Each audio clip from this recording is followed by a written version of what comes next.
అందరికీ నమస్కారం అండి. ఇప్పుడే అందిన వార్త ఆసరా చేయుత పెన్షన్ లబ్ధాలకు సంబంధించి ప్రభుత్వం నుంచి ఇప్పుడిప్పుడే ఇంపార్టెంట్ ఫ్లాష్ అప్డేట్ అయితే రావడం జరిగిందండి. సో ఆ వివరాలు ఏంటనేది కూడా వీడియోలో తెలుసుకుందామండి. వీడియోని చివరి వరకు చూడండి, అర్థమవుతుందన్నమాట. మరోసారిగా ఛానల్ వస్తే తప్పకుండా సబ్స్క్రైబ్ చేసుకోండి. చూస్తున్నారు కానీ లైక్ చేయడం మర్చిపోతున్నారు. ఈ విధంగా లైక్ బటన్ అయితే ఉంటుంది, వెంటనే లైక్ చేయండి. ఈరోజు ఉన్నటువంటి టాప్ 5 ముఖ్య అప్డేట్స్ ఏంటనేది కూడా తెలుసుకుందాం.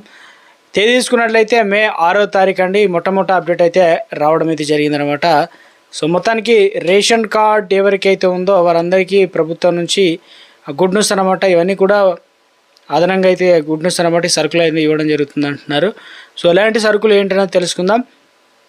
తెలంగాణ సర్కారు రాష్ట్ర ప్రజలకు శుభవార్త చెప్పింది. ఇకపై రేషన్ కార్డుల ఎవరికైతే ఉందో ఇప్పటికే ఒక్కొక్కరికి 6 కిలోల సన్నబియ్యం అయితే అందజేస్తూ ఉన్నారు. అవి కూడా రేషన్ షాపుల ద్వారా సరుకులు పంపిణీ అయితే చేస్తున్నారు కదా. సో ఇప్పుడు తెలంగాణ రాష్ట్ర ప్రభుత్వం నుంచి కార్డులు రేషన్ కార్డు ఎవరైతే కలిగి ఉన్నారో వారికి ఇక మీదట జొన్నలు కూడా పంపిణీ చేసేందుకు నిర్ణయం తీసుకుందనమాట. సో ఎన్ని కిలోల జొన్నలు ఇవ్వబోతున్నారు, అదేవిధంగా ఈ అంశం దీనికి సంబంధించి చూసుకున్నట్లయితే ఈ అంశం పైన ఉప ముఖ్యమంత్రి బట్టి విక్రమార్క మాట్లాడుతూ మార్కెట్ ద్వారా అన్నదాతల వద్ద నుంచి సేకరించిన జొన్నలు కావచ్చు, మక్కలను కేవలం మార్కెట్లో అమ్మే ధాన్యం సరుకు చూడవద్దని కోరారు. ధాన్యాలను పేదవాడి ఆకలి తీర్చే సాధనాలుగా ఉపయోగించుకోవాలని, అన్నదాతల నుంచి సేకరించిన మక్కలు జొన్నలు సో ఇవన్నీ కూడా వారికి ఇబ్బందులు కలగకుండా ఉండడానికి, అదేవిధంగా ప్రజలందరికీ రేషన్ షాపుల ద్వారా పంపిణీ చేసేందుకు గాను ముఖ్యంగా ఎస్సీ, ఎస్టీ, బీసీ, మైనారిటీ గురుకుల వసతి గృహాల్లో చదువుకునే విద్యార్థులకు బలవర్ధకరమైన అంటే పౌష్టికాహారాన్ని అందించేందుకు కానీ వీటిని ఇవ్వాలనే విధంగా మొత్తానికి మక్కలను ద్వారా నేరుగా పౌల్ట్రీ రైతులకు కేటాయించాలని సూచించారు. ఈ మేరకు అవసరమైన కార్యాచరణ సిద్ధం చేసినట్లు చెప్తున్నారు. సో అంటే ఇప్పటికే మనకు ఏదైతే ముఖ్యంగా బియ్యం అయితే అందజేస్తున్నారు కదా. సో ఇక్కడ నుంచి మక్కలు కావచ్చు, జొన్నలు కావచ్చు ఇవ్వడం అయితే జరుగుతుందన్నమాట. బయట మార్కెట్ కంటే తక్కువగా ధరకైతే అందించబోతున్నారు. సో ముఖ్యంగా ఎప్పటి నుంచి ఇవ్వబోతున్నారంటే ఈ నెల చివరాఖరు నుంచి మనకు ఇచ్చే అవకాశాలు అయితే ఉన్నట్లు చెప్తున్నారు. ఎన్ని కిలోల బియ్యం అంటే ఇప్పటికీ 6 కిలోల బియ్యం అందిస్తున్నారు కదా.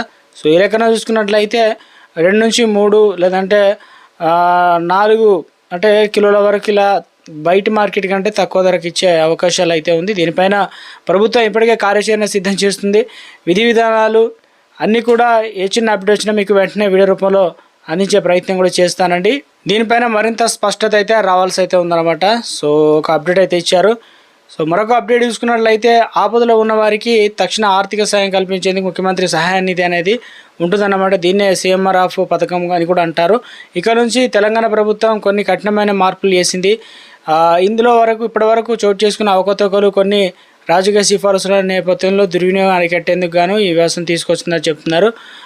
ఇక అర్హులకే సాయం చేరేలా కొత్త నిబంధనలకు అమల్లోకి తీసుకొచ్చింది. ఇక నుంచి CMR ప్రక్రియ మొత్తం కూడా డిజిటల్ ఆధారం చేయబోతున్నారు. గతంలో పేపర్ పెన్ ఇలా ఉండేది, ఇక్కడ నుంచి అలా కాకుండా మొత్తం డిజిటల్లో ఉండే విధంగా చెక్కుల పేర్లలో మొత్తం ఇతర వివరాలు పొరపాట్లు ఉంటే మునుమట్ల చేతిలో సవరించి విధానాన్ని గుడ్ బై చెప్పారనమాట.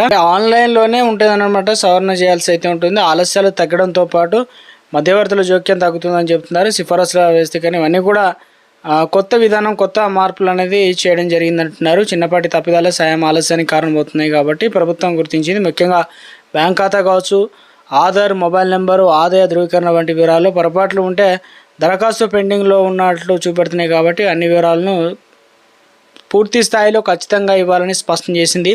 సహాయం అందించే విధానంలో 2 మార్గాలు కొనసాగిస్తున్నారు. ఈ ప్రభుత్వంలో కొన్ని ప్రత్యేక ఆసుపత్రుల్లో ముందస్తు చెల్లింపులు లేకుండా చికిత్స పొందేందుకు అనుమతి పత్రం అయితే ఇస్తున్నారు కాబట్టి సో ఇవన్నీ కూడా కొత్త విధానం, కొత్త అప్డేట్స్ అనేది ఇవ్వడం అయితే జరిగిందనమాట.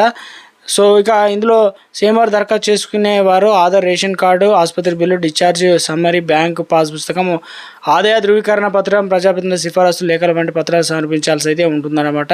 సో అప్డేట్ అనేది ఇచ్చే ప్రయత్నం చేశారు. ఆసరా పెన్షన్లకు సంబంధించి అప్డేట్ అయితే ఇవ్వడం జరిగిందండి. ముఖ్యంగా ఆసరా పెన్షన్లో ఏం చెప్తున్నారంటే ఒక అప్డేట్ ఇచ్చారు. సమయానికి పింఛన్లు అందక లబ్ధారులు ఇబ్బంది పడుతున్నారని చెప్పేసి పోస్టుల అధికారుల ద్వారా పెన్షన్ ఇస్తుండటంతో గ్రామాల్లో వారు సమయానికి అయితే రావడం లేదని చెప్తున్నారు. ఏ టైంలో రావాల్సింది ఆ టైంలోకి వచ్చి తొందరగా ఇస్తారని అనుకుంటే లేట్ అవుట్ చేస్తున్నారనమాట. సో అదేవిధంగా వచ్చినా కూడా సరిపడా డబ్బులు లేకపోవడంతో అందరికీ ఒకేసారి అయితే ఇవ్వడం లేదంటున్నారు. అందరికి పింఛన్లు డబ్బులు అనేది అందడంలో వీలు పడడం లేదు. సంగారెడ్డి జిల్లాలో మునిగపల్లిలో 30 గ్రామాలు ఉండగా ఏ ఒక్క గ్రామంలో కూడా ఇంకా పూర్తి కాలేదని, ఇప్పటికే ఇవ్వకపోవడం అనేది గమనార్హం అంటూ చెప్తున్నారనమాట. సో ఇక అంటే పోస్టల్ అధికారులు గ్రామాలకు వచ్చి మనకు టైము ఏదైతే గడిపి వెళ్తున్నారు తప్ప పింఛన్లు ఇవ్వడం లేదని చెప్పేసి విమర్శలు అయితే వస్తున్నాయన్నమాట. సో ఇప్పటివరకు తెలంగాణ రాష్ట్ర వ్యాప్తంగా పింఛన్ల పంపిణీ అనేది స్టార్ట్ అయిందన్నమాట. అయితే మనకు తెలంగాణ రాష్ట్ర వ్యాప్తంగా ఇప్పటికే కొన్ని జిల్లాల్లో అయితే ఇచ్చారంటున్నారు. కొన్ని జిల్లాల్లో కొన్ని గ్రామాల్లో అయితే ఇంక ఇవ్వలేదని చెప్తున్నారు. అదేవిధంగా మాకు ఇంకా పైసలు రాలేదని చెప్పేసి ఆసరా పెన్షన్లు అయితే అడుగుతున్నారు. 2016 రూపాయలు, 4016 రూపాయలు అయితే ప్రభుత్వం అందజేస్తున్నారు.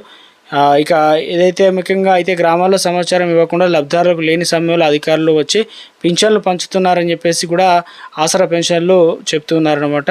అక్కడ సిగ్నల్ అనేది రావడం లేదంటూ అంటే ఈ రకంగా కారణాలు చెప్పుకుంటున్నారనమాట అంటూ మండిపోతున్నారు. గ్రామస్తులు తమకు పింఛన్లు ఇవ్వకుండా లేట్ చేస్తున్నారంటూ సమయానికి అవసరానికి ఈ రకంగా అయితే ఇవ్వడం లేదని చెప్తున్నారు.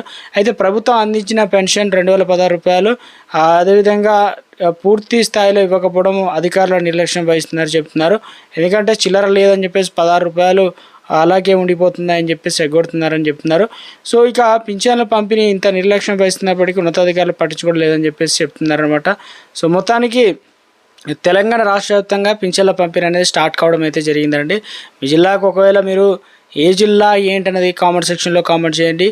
పింఛన్ల పంపిణీకి సంబంధించి పింఛన్ల పంపిణీలోనే వేగవంతం చేశారన్నమాట. ఇప్పటికే దాదాపుగా కొన్ని జిల్లాల్లో అయితే ఇవ్వడం జరిగింది. దాదాపు ఎంతమందికి ఇచ్చారు ఏంటనేది చూసుకున్నట్లయితే సో ఇక కొన్ని జిల్లాల్లో 70% మేర కంప్లీట్ అయిందంటున్నారు. కొన్ని జిల్లాల్లో ఇక తమకు అసలే పెన్షన్లు అనేది ఇవ్వడం లేదని చెప్పేసి ఆసరా పెన్షన్ లబ్ధిదారులు అయితే అంటున్నారన్నమాట. సో మొత్తం మీద అయితే పెన్షన్ల ప్రక్రియ అనేది స్టార్ట్ అయిందన్నమాట. సో రాష్ట్ర వ్యాప్తంగా కూడా ప్రభుత్వం ఇటీవల కాలంలో కొత్త పెన్షన్లు అనేది అందజేస్తామని చెప్పడం జరిగింది. తీరా వచ్చేసి అప్లికేషన్లు అంటే గ్రామ స్థాయిలో గ్రామ సభల ద్వారా ఇక మున్సిపల్ కార్యాలయంలోను, ఎంపీడీఓలోను, అదేవిధంగా కలెక్టర్ల ద్వారా కూడా అప్లికేషన్ చేసుకున్నారనమాట. సో ఎవరికి ముందుగా ఇస్తారని చెప్పేసి చాలామంది అయితే ఎదురు చూస్తున్నారు. అందరికీ ఇస్తారా లేదంటే కొంతమందికే ఇస్తారని చెప్పేసి ఎదురు చూస్తున్న ఆసరా పెన్షన్ లబ్ధిదారులకు సంబంధించి కొన్ని బిగ్ అప్డేట్స్ అయితే వచ్చాయన్నమాట.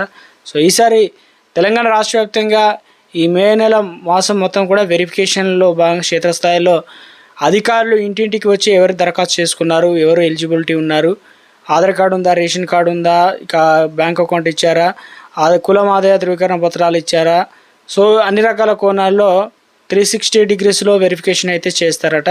సో ఇవన్నీ కూడా ఎక్కడ ఉంటున్నారు, చిరునామా, గతంలో అయినా పెన్షన్లు పొందారా, ఇవన్నీ అనర్హులు ఉన్నట్లయితే తొలగిస్తారు. అదేవిధంగా అవకాశం ఉన్నట్లయితే, అర్హత ఉన్నట్లయితే తప్పనిసరిగా పింఛన్ల పంపిణీ అనేది అదేవిధంగా కొత్త వారికి అయితే ఇవ్వడానికి ప్రభుత్వం అన్ని ఏర్పాట్లు చేసినట్లు తాజాగా అప్డేట్స్ అయితే రావడం జరిగింది.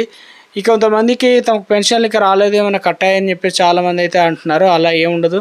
ఒకవేళ పెన్షన్లు మీకు ఏదైతే ఇవ్వలేదో ఒకసారి తెలుసుకోండి. ఏ టైంకి వస్తున్నారు ఏంటి పోస్ట్ మ్యాన్ గతంలో ఉన్న మాదిరిగానే అంటే పోస్ట్ ఆఫీస్ ద్వారా ఫేషియల్ రికగ్నిషన్ ద్వారా అదేవిధంగా వేలి ముద్రలు థంబ్ ఇంప్రెషన్ మాత్రం ద్వారా మనకు పెన్షన్ల పంపిణీ అనేది కొనసాగుతుందన్నమాట.